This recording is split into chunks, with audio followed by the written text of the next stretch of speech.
so they would rather not look towards handling a transaction, when in all actuality, you should be looking into following those transactions. Today, my goal is to help you understand mobile homes, to get a better understanding, so that when you get that client that says, hey, you know, I might have a mobile home that I'm wanting to sell, or I know someone that has a mobile home that they would like to sell. You don't say, no, I don't do mobile homes and I don't know who else does them. You'll say, you know what? Why don't you refer that client over to me and let me have a conversation with that client? You'll give me a call. Together, we will work through you meeting this client so that you don't have to turn away the business, but yet embrace the idea of learning a new source of income for yourself. And you too will have that unfound gem in your back pocket. Next, I'm going to go ahead and talk about a mobile home sale. When you are approached about a mobile home sale and you decide that you're going to take on a listing for a mobile home, one of the things you want to do is, by all means, call me first. Let's talk so that we can get an understanding of what it is you are going to be asking the client. Mobile homes will generally, for the most part, be sold by heirs. Heirs are not looking to keep mobile homes because there are different criteria for them. Most, you have to have approval from a park. You can't rent mobile homes. It's very difficult to do so because you have to have park approval, and most parks will not let you rent a mobile home. So most heirs, and that's what you're looking at, is the elderly are passing away, the mobile homes are being being sold by the heirs, and that's why you see more abundance of mobile home sales. So when you sit with that appointment, there are documents that you require. What you want to look for is, you want to ask the client if they have the registration on that mobile home and the titling. Those are your first questions you ask. What the mobile home title and registration is the ownership document to that mobile home. Mobile homes prior to 1970, as most of you know, were ran by the DMV. They were governed by the DMV. When mobile homes became more valuable and more prevalent, DMV decided to branch off to a different department of what we call HCD, which is Department of Community Development and Housing. Around 1980, all of those mobile homes were moved to Department of Housing, who now governs the sale of mobile homes and their titling transfer. In your registration and your titling, it will have all of the information about that mobile home. One of the things that's really important when you look at that registration or titling is you're going to look for something that's called a decal. That decal is almost like the APN number of real estate. It will tell you the identity of that mobile home. That mobile home will run on two different identities. One will be what we call LPT, and the other will be ILT. When you have your decal number, let's start with the LPT. LPT is property taxes. Yes, some mobile homes are ran on property taxes. And then there is the other verbiage of ILT, and that's a use tax. Let's talk about the difference. Around 1982, 83, Department of Housing decided that mobile homes should all be transferred to property taxes. Even though you don't own the land, you still own the property taxes for this property. If a home has never been refinanced or sold, most of those properties bought before 1975 will run on ILT, which is what we call use tax. Simply put, use tax is the same tax that you pay when you go to the grocery store. In a use tax transaction, that there's a one-time fee that's paid by your buyer through escrow, and it runs on the same percentage as the use tax in whatever city that property is resides in. What that means to you, it means two sources for you. Number one, it identifies to you how quickly you can close your transaction and what sources are needed next. If your mobile home is ran on LPT, which is property taxes, it runs from the same Los Angeles County, but the identity is different. When a property is on property taxes, whoever owns that property in January owns the property taxes for the entire year. Sure, your buyer will get prorated small amounts of what they are due, but the seller will pay the majority of those taxes. Unfortunately, there's no title in a mobile home at all because it's not considered real property, it's personal property. So Department of Housing will have all of our source of information.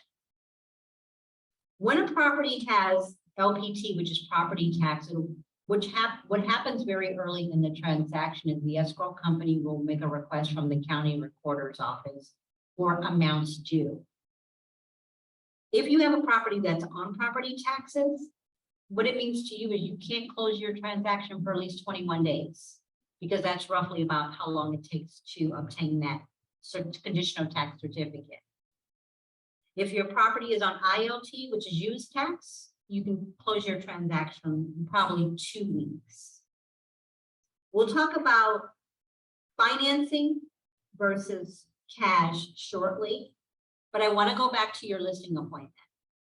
In your listing appointment, you want to talk to your clients about what documentation they have. Again, because most times mobile homes are sold by heirs, sometimes they just don't know. Usually, we can obtain something that will give us the identity of that mobile home. Sometimes they don't have the listing or the title or the registration. But the great thing about mobile homes is because they carry license plates and decal numbers on the actual coach mobile home, I can always guide you through going to the back of the coach. There will be always some type of identity numbers on the back of that mobile home that will allow us to get the resources we need to identify that mobile home. And that's what we use to open our escrow. When you do decide that you are going to put an escrow in contract, I don't look at contract. I don't prepare the contracts as you guys do on your on the car forms, but my understanding is that now there is a check mark that happens. It's going to be the normal contract, but then there's going to be a check for mobile home. When you mark that check on mobile home, it is going to generate an addendum to the contract for mobile homes, which is very, very important. Now that addendum to the mobile home, if you go to the bottom of it, it's going to ask you about property taxes and use taxes. It's very important that you understand for your client what needs to happen here. It's going to ask you regarding HCD fees, Department of Housing fees, who pays what.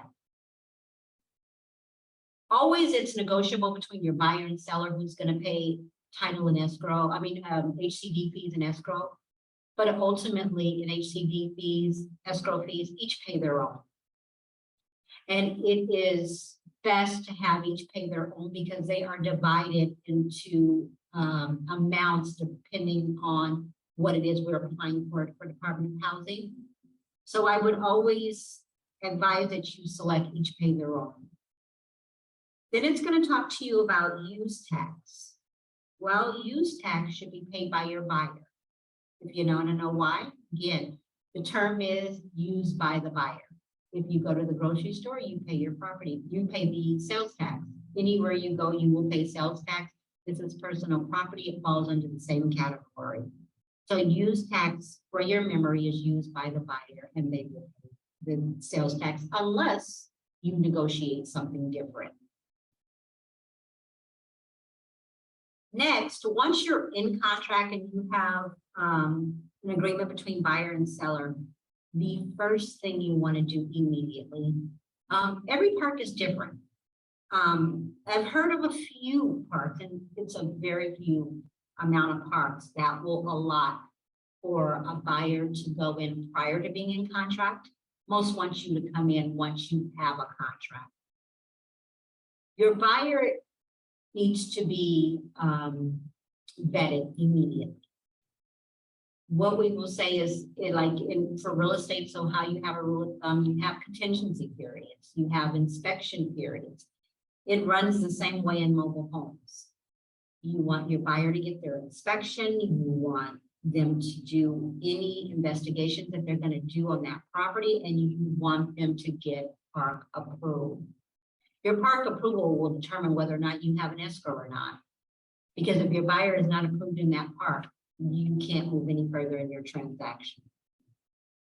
A park by law has 2 weeks to give you a denial or an approval. So you will know fairly early in your process if you are moving forward. If your park denies your application, you no longer have a transaction.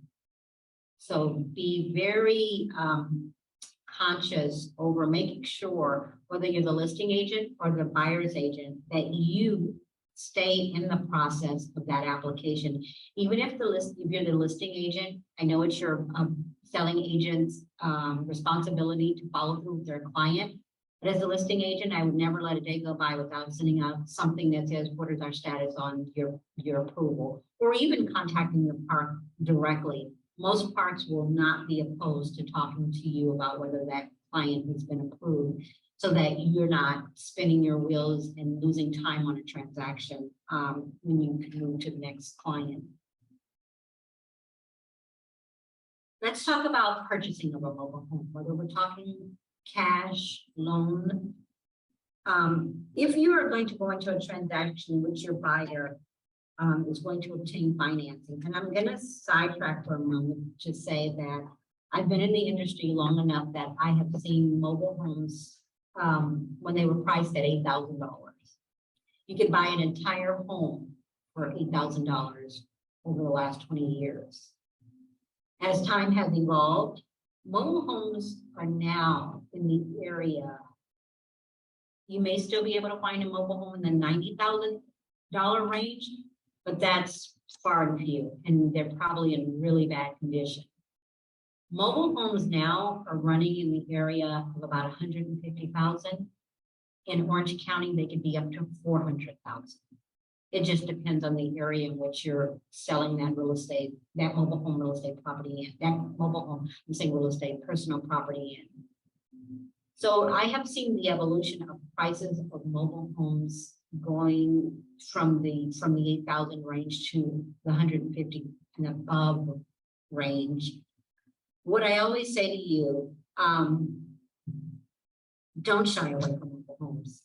They're a great source of income. Whereas in a real estate transaction, you're going to sell one listing in one neighborhood and you're going to make your commission and you're going to walk away. Maybe you'll never see another home in that neighborhood. But in a mobile home park, if you sell one property, not only have you successfully sold that one property, but you now have a great knowledge of how to do this, which opens you to 10 to 15 mobile homes in that listings in that park. The average park has about 75 to 100 homes.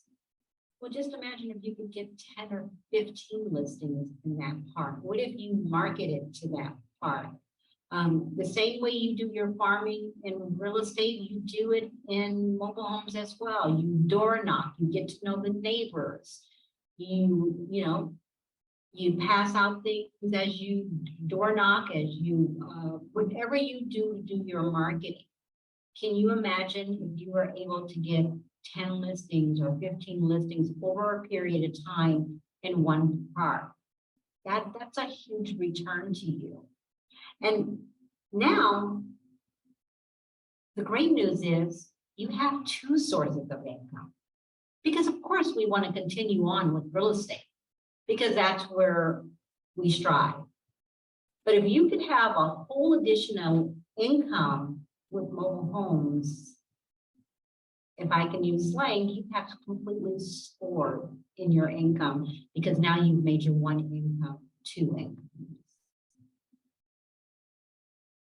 Mobile homes have transitioned so much over the last 5 to 10 years. I've seen more mobile homes that once you walk from the exterior of the park and into the front door, you forget you're in a mobile home. Mobile homes, if you haven't gone by to look at any, maybe you should. Many of them, once you're in the door, they're absolutely beautiful. There's wood floors, there's islands, there's granite tops.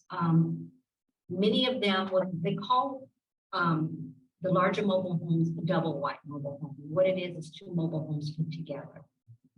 That mobile home can be anywhere from 1,200 square feet to 2,000 square feet. And they look like regular homes. And it's starting to be a trend because the higher our real estate market goes, the less affordable homes become. And I'm starting to see this shift. And it used to be that it was the heirs maybe buying a mobile home from someone elderly in their family.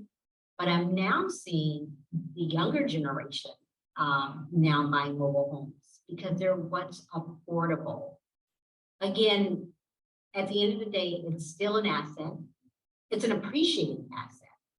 I have seen individuals who have purchased mobile homes. They've stayed in them 5 years and the value has appreciated. They sell their mobile home and they go in and they buy real estate. Well, guess what? If you sell them that mobile home, guess what they're going to call when they want to purchase a new property? So you win all the way around. Am I going to tell you that mobile homes are always cut and dry? No, I'm not going to tell you that. Sometimes they can be a little difficult, but so can real estate. So there are going to be things about mobile homes that can be difficult, and I'll kind of go into those things with you. When the transition with mobile homes and DMV transpired, 1970, I wasn't around, but I know in my my knowledge now that I imagine the transition, it was very tumultuous, is what I would say, because there were a lot of mobile homes that were left behind. Many of them got transferred to Department of Housing, and DMV kept some, and I'll tell you why. When a mobile home is under X square footage, and I think it's about 800, roughly, DMV kept those mobile homes. If you were to obtain a mobile home that was in that criteria, you wouldn't want to take the listing. That mobile home that falls under that criteria where the DMV still handles it, it's really negotiated like a vehicle. Same concept, only it's a mobile home. It's just a transition between the buyer and the seller. They go to the DMV, they handle it all. It is probably something you do not want to get involved in. You can refer them to the DMV and they can handle it from there. Now, that's going to be a rarity.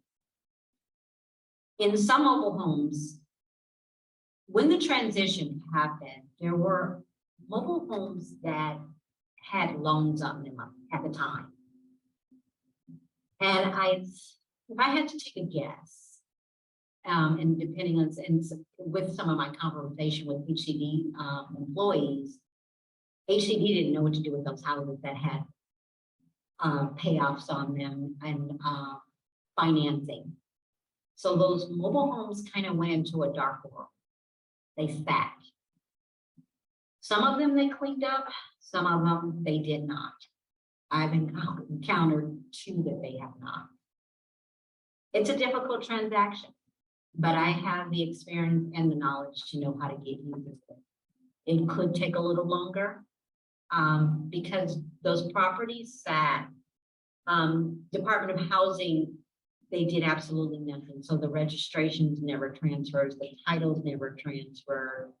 Most of those mortgages, because it's 30 plus years ago, were paid off, but they were never, the liens were never removed. So all of those things are things that have to be perfected in our escrow, but we will know those items very early in. Once we open escrow, we order what we call a title search, which in our real estate world would be a preliminary title report. This title search will tell us everything about this property, who owned it, when it was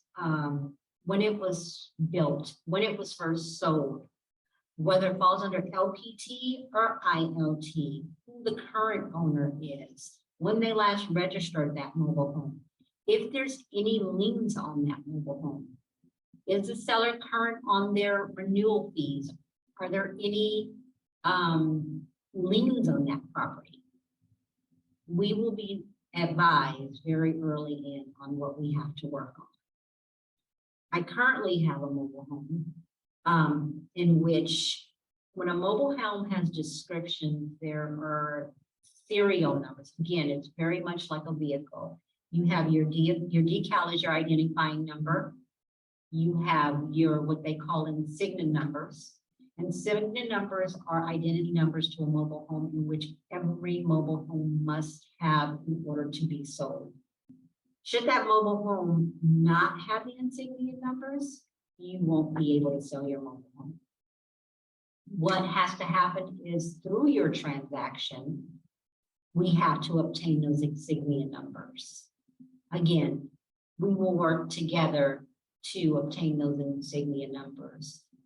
So I tell you the difficulties in mobile homes first, because I want you to know they're not always roses. Sometimes they're great. We can close a mobile home all cash, 2 weeks, no problem. But then there will be those times that there will be those mobile homes that will be a little bit more difficult than other mobile homes. But together, I can walk you through what those difficulties will be and how to handle them.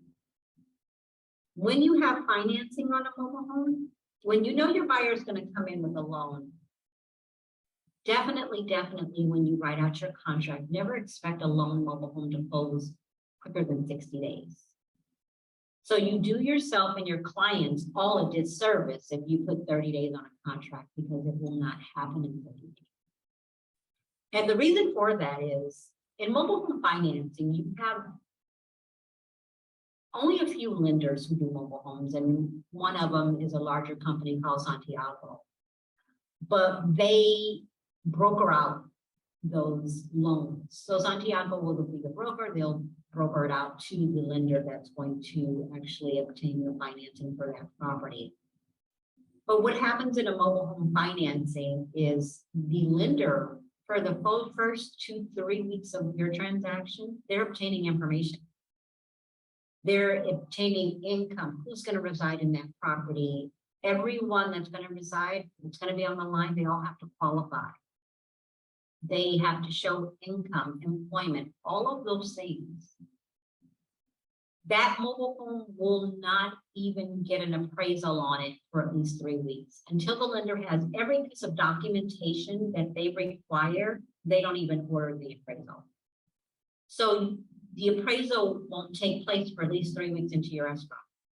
But they also want to see that your buyer has park approval. Remember, a park has about 2 weeks to get your approval, your application in, get your application approved, and then your lender has to see that approval.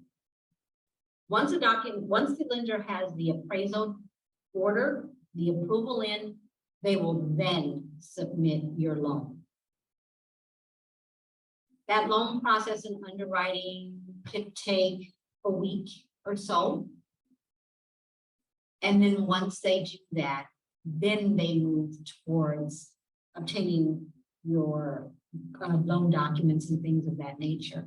Well, you're already 4 weeks, 5 weeks into your transaction. And that's why I say give 60 days or less. It could close sooner. I would say 45 is kind of the pinpoint, but I like to use 60 or sooner. And that way there's no complications on everyone being surprised that, the transaction is going to take longer. If you have a cash purchase with mobile homes, if that property falls under property tax, again, that process is 21 days. So know that you cannot close your transaction for at least 21 days if you have a cash transaction that's on property taxes. What's very important when you recommend to your client, that I recommend because I've seen a lot of the goods and the bads, is even if your client purchases a mobile home, everything is still traditional like you were purchasing a real estate transaction. You 100% want to recommend to your client, if you're representing a buyer, get insurance. It doesn't fall any different. It's still homeowners insurance. It still should be obtained. Especially on a cash transaction in a park, I would definitely advise my clients, get insurance. There are a lot of insurance companies that will insure mobile homes. You want them to have all the coverage they would have in a regular real estate transaction because it is important. This is their livelihood. This is all of their assets and their personal belongings. Next, I would always recommend my client to get a home warranty. Again, same thing as the insurance. Whatever could possibly happen after closing, you want the client covered, and you don't want to be responsible for things that could go wrong in a mobile home after you close escrow. So always recommend home warranty to the client. Nothing is any real estate in the state of California, a mobile home requires an NHD. So as you're doing your inspection periods, an NHD is going to be required. Let's see what else is. Give me a second.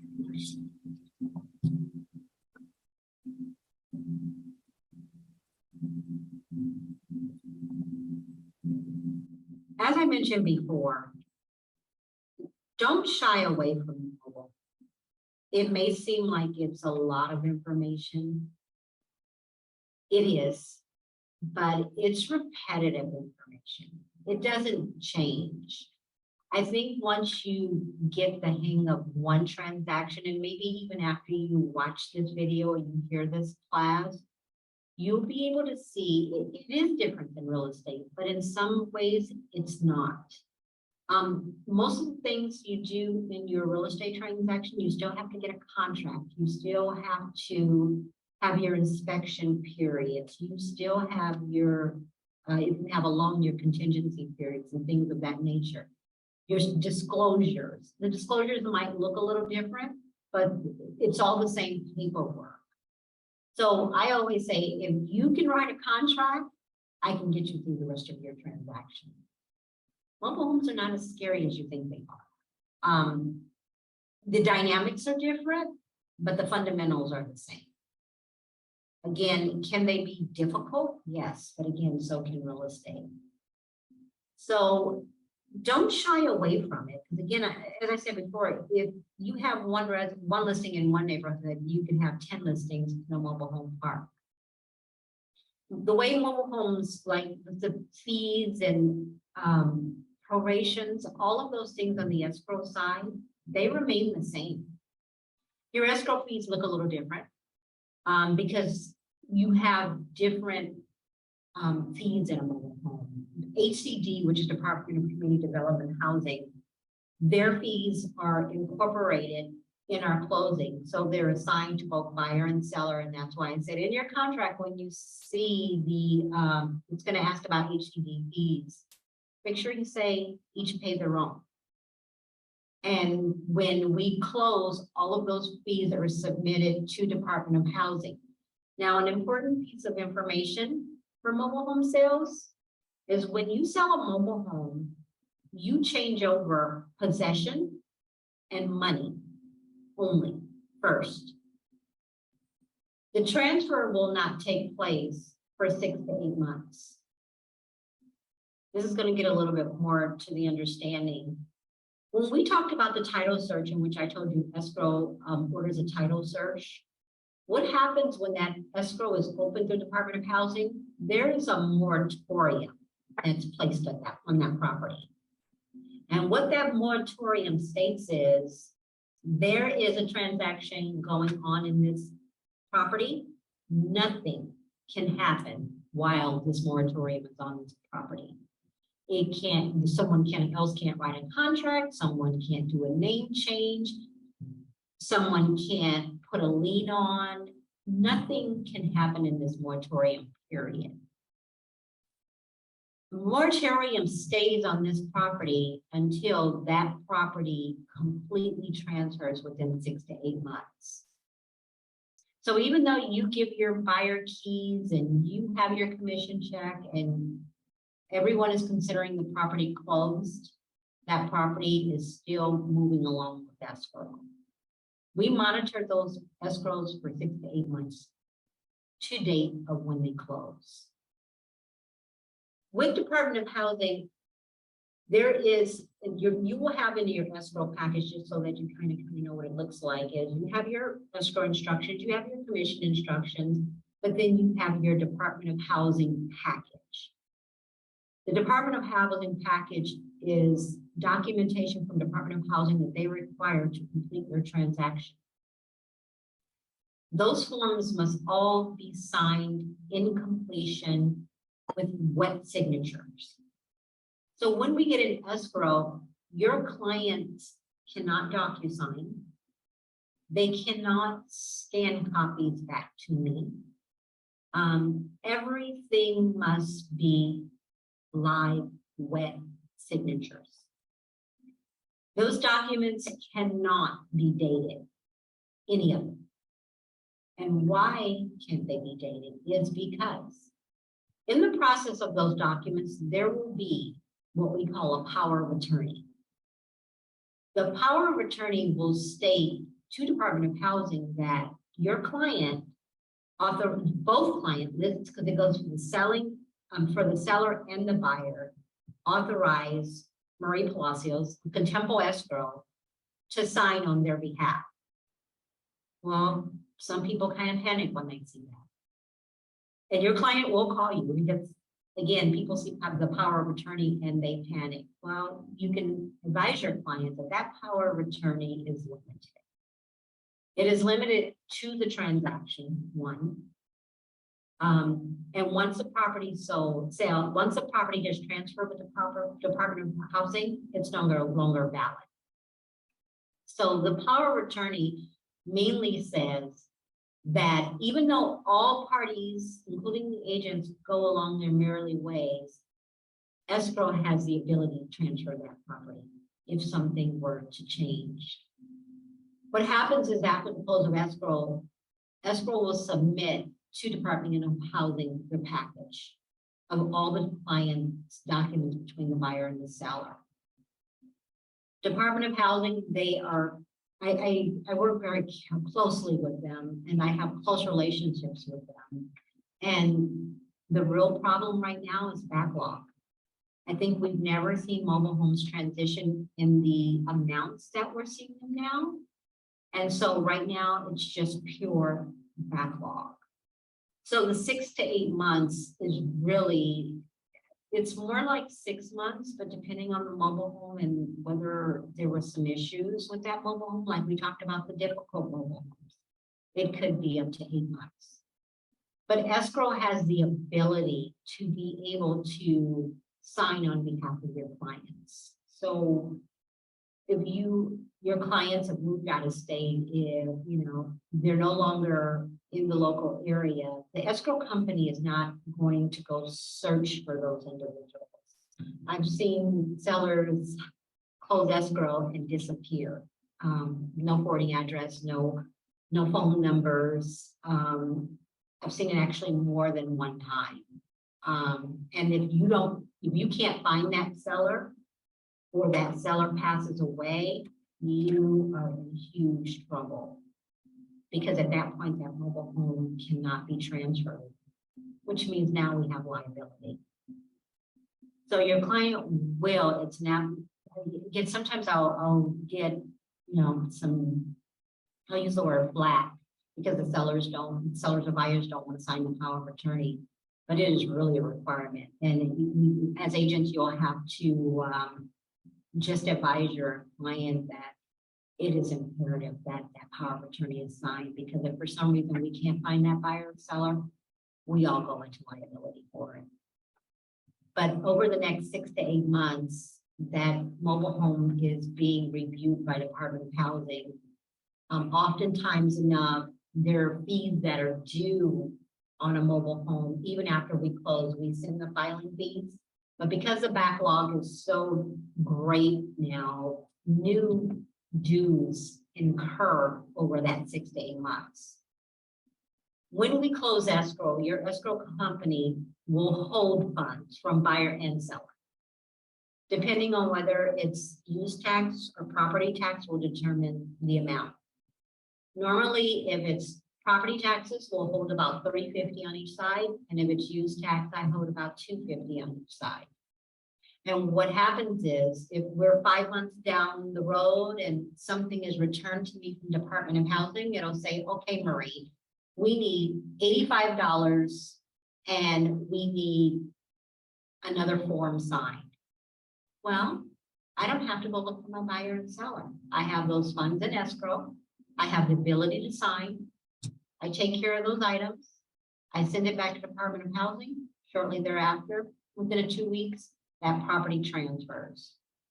When the property transfers, I will notify your client. Normally, the agent won't get a notification. I think at that point, you understand that escrow will make sure that it happens. But your clients will get notification. So any funds that are left on hold in escrow will be returned to your client. And at that time, they'll pretty much know that the property is transferred as well, because they will start to receive items from Department of Housing. If there's no license plate, they'll get a license plate. If they'll receive their registration cards, they'll receive their title, their renewal fees, whatever documentation that Department of Housing has for that client, it will be mailed directly to the client. And normally that's your key to know that that mobile home is transferred. Escrow will always follow up as well. And once we know that property is transferred, any unused funds will go back to your client, as well as a copy of the registration and titling. So the process, it's just a different process, ladies and gentlemen. But at the end of the day, the fundamentals are very much the same. And I recommend that you go out there and you just take a look at mobile homes. Again, I think there can be a great source of second income for many of you. Because it's wonderful that you have one income, but if you have two and one that's quite fruitful, I think you guys all win in this situation. You always have me as your source of information. I'm always a phone call away. I always tell my clients I've been in this industry for 29 years and I don't work escrow hours. I work your hours. So I'm not the 9-to-5 escrow officer. Many of my agents have been my agents. My daughter is 17 and she's in her last year of high school. And many of my agents have known my daughter since she was in a baby carrier. So many of my agents have been my agents for 17 years plus. But what I say to them is go out and get it. And together we'll walk through it. I say that I'm not a 9-to-5 escrow officer. And what that means to you is, on my business cards is my cell phone number. I am available to my agents after 5 o'clock.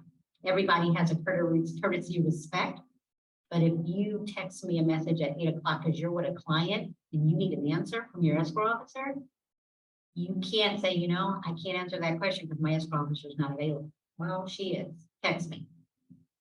On the weekends, on Saturday and Sunday, you guys are working. I'm at home, most likely cleaning my house or whatever it is I'm doing. But guess what? I'm going to answer your call. And if I don't answer your call, send me a text and I will respond. Because what I do know is that you guys don't work the traditional 9 to 5, Monday to Friday. So I work your hours. So I would love to work with any number of you in real estate and in mobile homes. So please, please, if you see mobile homes out there, go after them. If you decide you want to work in, various parks, I can't tell you all the parks that there are around, but there's a lot of mobile home parks out there. And can you imagine if you were able to get, let's say if there's 100 mobile homes, you were able to get 4 listings in a mobile home park. Let's talk commission. There used to be a time where agents would charge a flat fee for a commission just depending on the sales price. Sometimes if they were doubling and ending the transaction, maybe they charge a flat fee of $4,000. And then, if there was a selling agent, they take $2,000 and the other selling agent take $2,000, they'd split it. Times have changed. Mobile homes have increased in price. So the commissions have changed dramatically. So now what I'm seeing, some agents are doing 3%. And if you have 3% of a mobile home that's 3%, well, they're doing a total of 6%. Let me correct myself. And they're doing 3% to each side. And if your mobile home is 175,000, you do the math. And maybe that's not a lot, but if you times that times 4 or 5, it becomes a lot. And if you do 4 or 5 mobile homes, it becomes worth your income. If you do several parks, it's worth the income to you. So please, by all means, I think we're in a changing real estate market. I think even though we know that escrow has not stopped, and I say this in my meetings all the time, real estate hasn't stopped. We've slowed. We're catching up. So things are not moving as quickly as we saw them 2 years ago or even a year ago, but they haven't stopped. And guess what you do in the times when real estate, I keep saying escrow, I'm sorry. In the times of real estate, what do agents do when you're slow? You farm. You farm. Well, guess what? Now split your farming up into mobile homes. So you can do your normal farming with your real estate. Well, now let's start reaching out to some mobile home parks. I have one agent, I can't say the name, but what she does is just for example, for 4th of July, she goes on Amazon and she orders 100 flags for $12. And she walks neighborhoods and she puts a single flag on the corner of every single home so that by the time she finishes that entire block with her business card attached to it, the entire block is filled with flags. And it's absolutely beautiful. And guess what? No one complains because it really is beautiful. But guess what? You can do that to the park too. Same concept. And if you get out and you meet people, you meet the park managers, you open yourself for whole rounds of new business. And it's really not that difficult. But you don't want to limit yourself, especially in the way the market is moving today. Again, we haven't stopped in real estate, but we have slowed. So why not pick yourself up in another source of income that would help you in those times of, periods in which things are slow. So again, I would love to work with any number of you.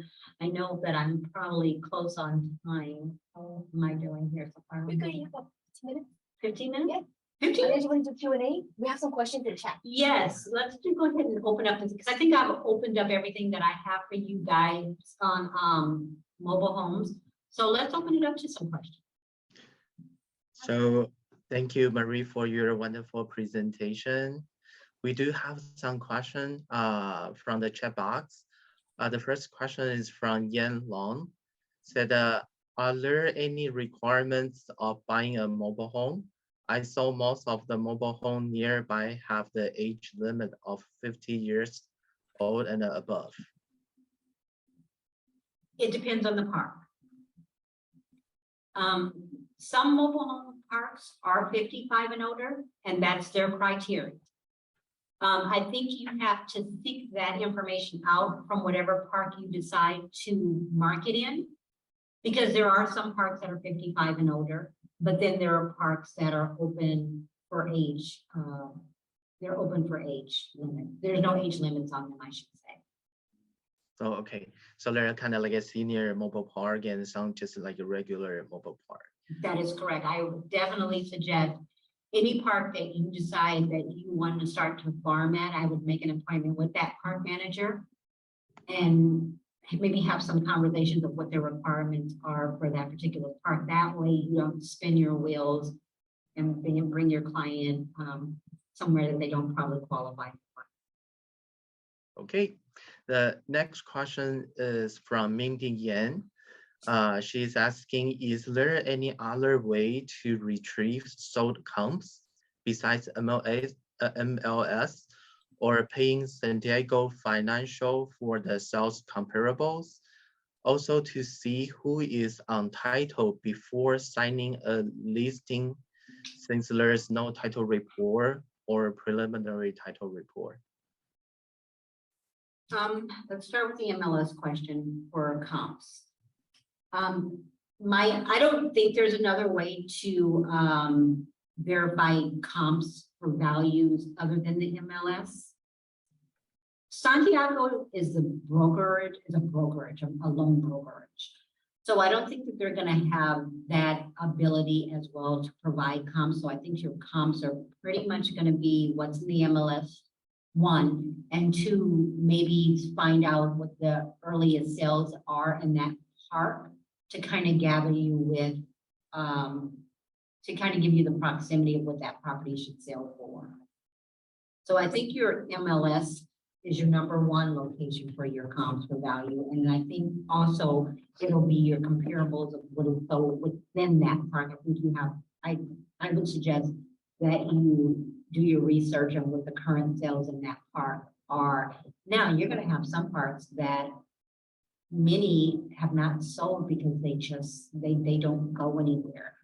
I think you have to be a little bit more creative, and that's where you'll have to use your MLS comps to kind of gather your price points. So that's what I have on that. And I'm missing one other question. Yeah, the other question is there any way to check who is on title before signing a listing agreement? Since there's no title report to check that out. So there is a source to be able to obtain who's on title. There's a fee to it. I'm not sure how it works for like an agent or the public if you were to make the request. I, as an escrow officer, hold an account with the Department of Housing.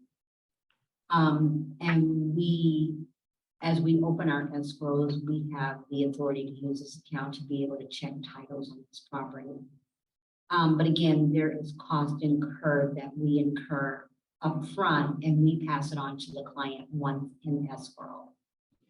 I think if we had a situation where that particular mobile home, say my heirs, my principals were deceased and it's the heirs selling and they weren't sure title, then we could at that point probably go ahead and run the title with as long as we have a signed listing agreement. And we know that we're going to go into escrow. Escrow would be willing to pull that title for you as an agent. Okay. So next question also from Mindy. She is asking, is there any way to streamline or speed up the process with the Department of Housing, not waiting until 6 to 8 months for a title to be transferred? She said this is the most common complaints from the new owners, buyers. No, there's no way to speed it up. Absolutely no way to speed it up. Now, what I will say is, we talked about the moratorium. In that moratorium, I'll describe it as a plastic bubble. Your buyer is on title. When we order the title search in escrow, your buyer will be placed as the pending buyer. So your buyer is secured in that titling.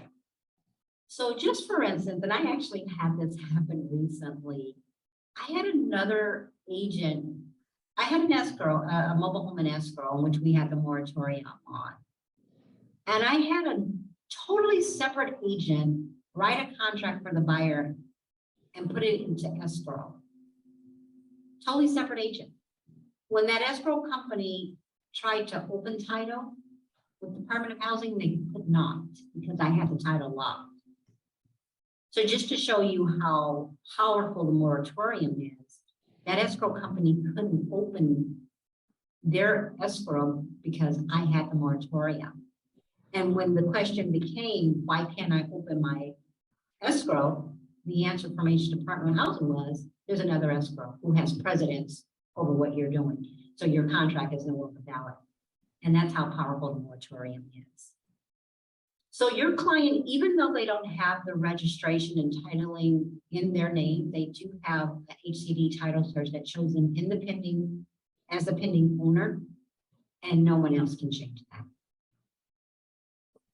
But the process, it runs about 6 months. Sometimes I've found the Department of Housing, when they are so far behind, their office is in Sacramento. What they will do is start to branch off there. They have a Riverside office. They have a Sacramento. They have 2 offices in Sacramento. They have one in Riverside. They have one up north. What they will do is start branching off some of their packages, which I don't like them to do because every area does things differently. And with my guys in Sacramento, how they pass my documentation off is going to be different than Riverside and up north. But I normally say it's about 6 months, but depending on the difficulty of that transaction, it could be up to 8. But that's not the majority. Thank you. And I didn't see any more question here.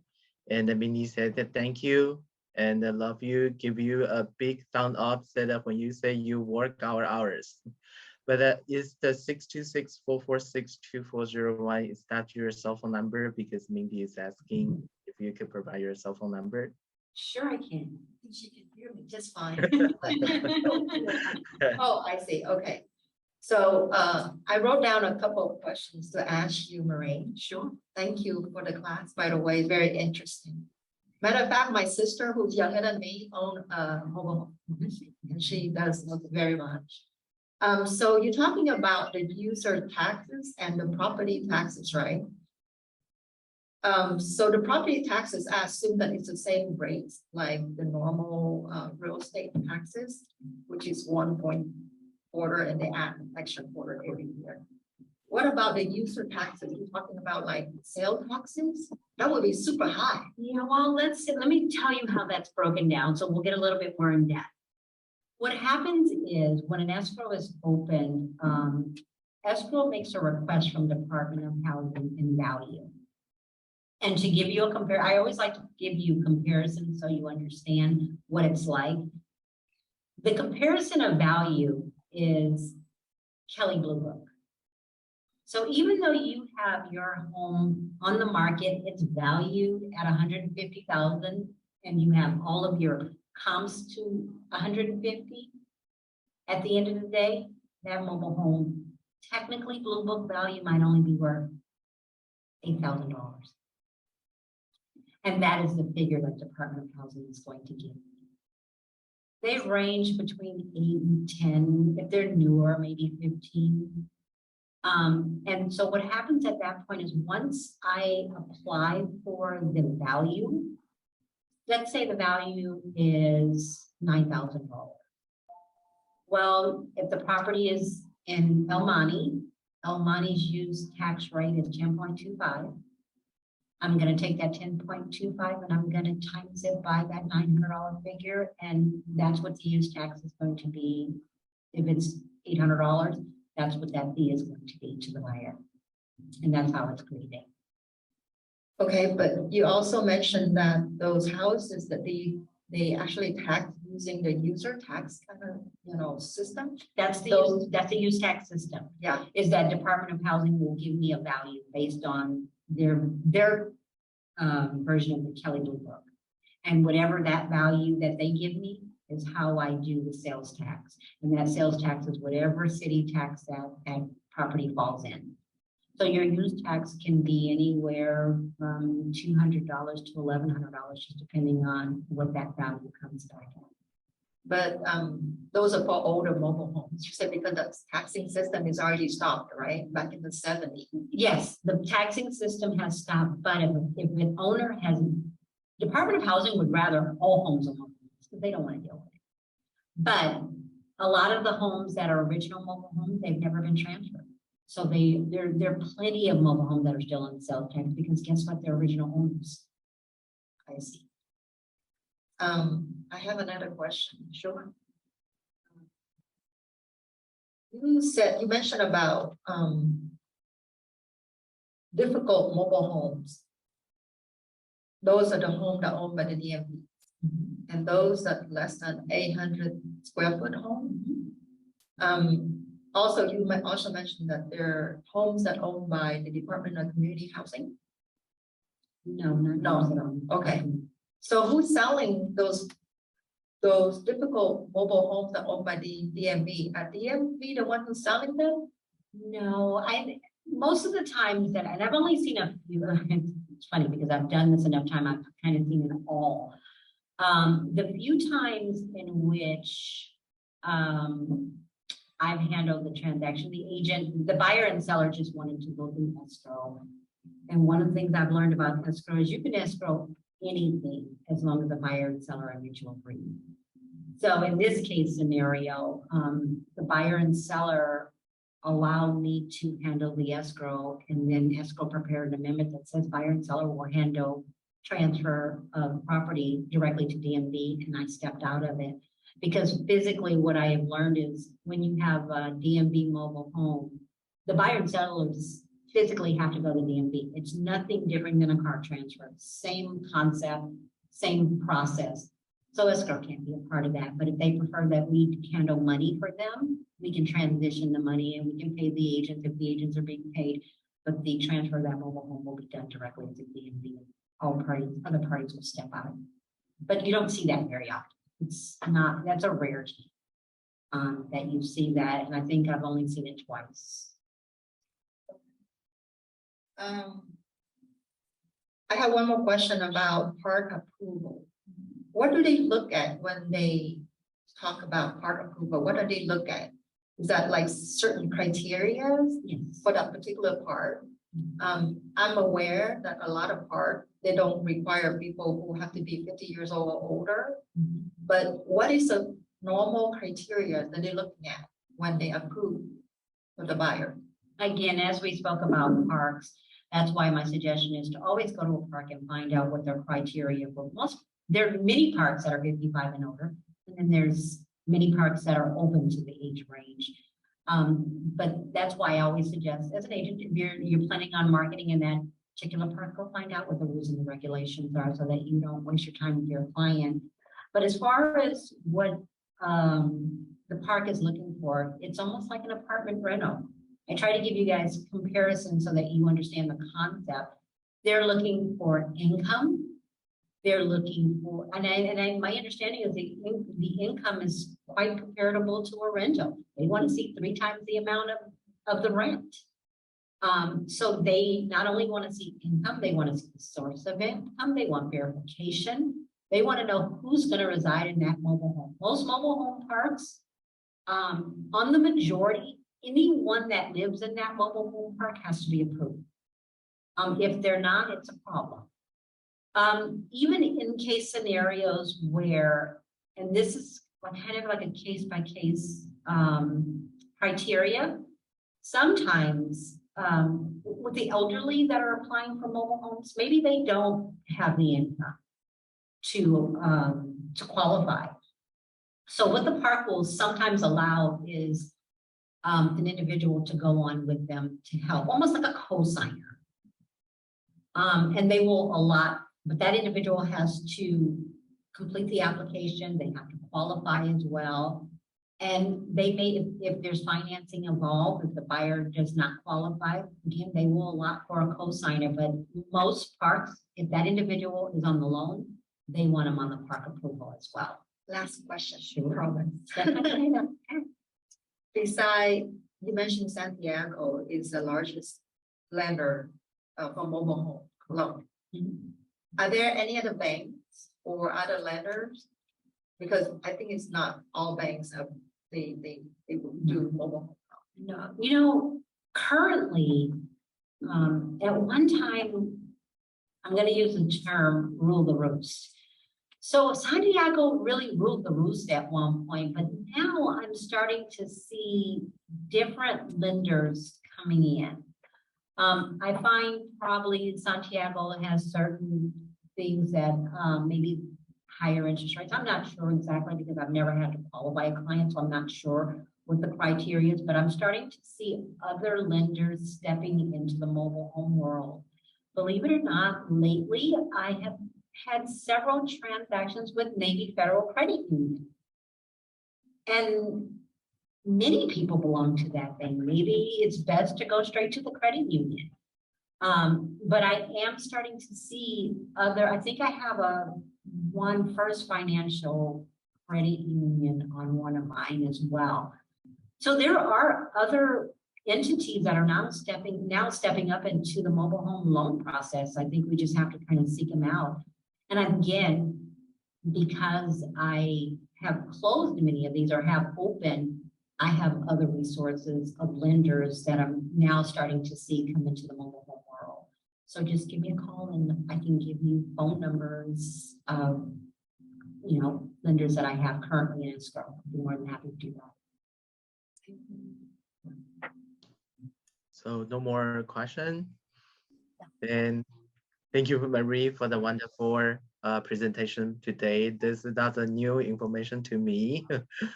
And we will hand this back to Jenny. Jenny, thank you. Thank you, Vincent. Thank you, Marie. On behalf of the West San Gabriel Realtors Association, thank you, Marie, for your wonderful mobile home sales presentation. And audience, if you have any additional questions, please feel free to reach out to her directly. One last thing I'd like to remind everyone is our ABR class is canceled, but there are other classes available that you can find on our website. So please go check and register online. So thank you again and have a good one. Bye. Bye-bye, everyone.